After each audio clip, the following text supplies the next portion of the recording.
Être à l'aise devant la caméra, c'est vraiment pas un exercice facile, surtout lorsqu'on débute. Ça peut vite vous faire perdre beaucoup de temps, que ce soit au tournage parce qu'il faut refaire à chaque fois les séquences ou alors même au montage pour faire le tri entre ce que vous avez réussi et tous les ratés que vous aurez fait. C'est aussi une grosse perte d'énergie, c'est pourquoi j'aimerais vous présenter 5 conseils pour être plus à l'aise devant la caméra. Allez, c'est parti.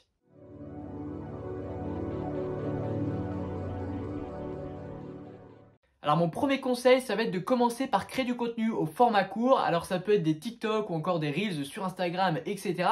Et donc de cette façon, vous allez pouvoir écrire entièrement votre script et ensuite le dicter phrase par phrase devant la caméra. Donc vous allez placer votre texte juste à côté. Vous allez lire votre phrase, puis la dire devant la caméra, en relire une autre, puis la redire, etc.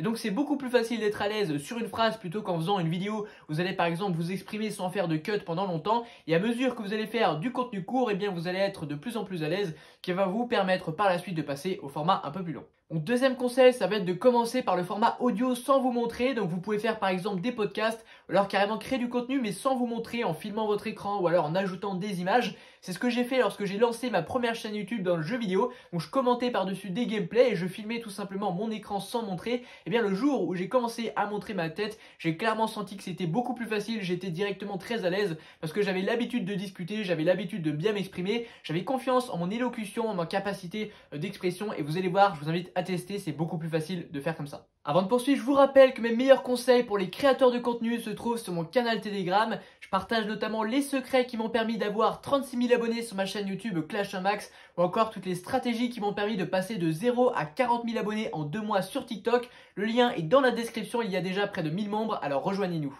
On poursuit, troisième conseil, celui-là il est tout simple mais vraiment utile, ne mettez pas de retour caméra quand vous vous filmez. Je sais qu'il y a pas mal de créateurs qui le font, qui aiment pouvoir se voir quand ils se filment, mais c'est vraiment pas une bonne chose. Vous allez voir que vous allez être beaucoup plus à l'aise quand vous ne vous voyez pas, quand vous parlez directement à votre caméra. Je vous invite à tester, c'est un très bon conseil. On poursuit, quatrième conseil, imaginez-vous en train de créer du contenu pour un ami. Donc ça peut paraître tout bête, mais ça marche vraiment bien. C'est une astuce que j'ai recommandée à pas mal de personnes et j'ai toujours eu de très bons retours. Et donc il y a même des gens qui vont jusqu'à coller une image de leur ami en dessous de leur caméra. Donc voilà, ça peut paraître un peu bizarre, je vous l'accorde, mais après tout, si ça marche, pourquoi pas.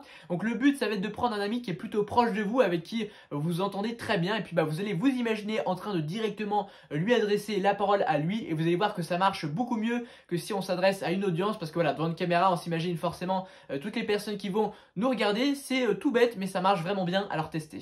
Ensuite, cinquième conseil, celui-là il est un peu contre-intuitif, mais souvent quand on n'est pas à l'aise, eh bien on a tendance à vouloir tout préparer, on va tout scripter dans les moindres détails et s'en tenir exactement à ce qu'on a préparé. Eh bien l'expérience prouve que c'est pas forcément une bonne chose. Comme je vous l'ai dit, c'est un peu contre-intuitif, mais souvent en se laissant un peu plus de liberté, on est beaucoup plus à l'aise. Alors moi, ce que je vous recommande de faire, en plus de ça, ça va vous faire gagner beaucoup de temps au tournage et au montage, c'est de simplement faire une idée générale, donc votre titre. Ensuite, vous allez simplement faire une liste de bullet points avec les idées que vous devez évoquer, donc vous mettez 4-5 idées, 4-5 grandes idées que vous allez devoir développer dans votre vidéo. Et après, laissez-vous parler tranquillement. Vous n'êtes pas obligé de suivre un script exact. Et vous allez voir que souvent, c'est encore une fois contre-intuitif, mais on est parfois meilleur à l'oral de cette façon. Voilà, j'espère que vous aurez apprécié ces conseils. Je vous invite à aller voir une autre de mes vidéos juste ici. Je vous invite également à rejoindre mon canal Telegram qui, je vous le rappelle, est dans la description. Et moi, je vous dis à très bientôt.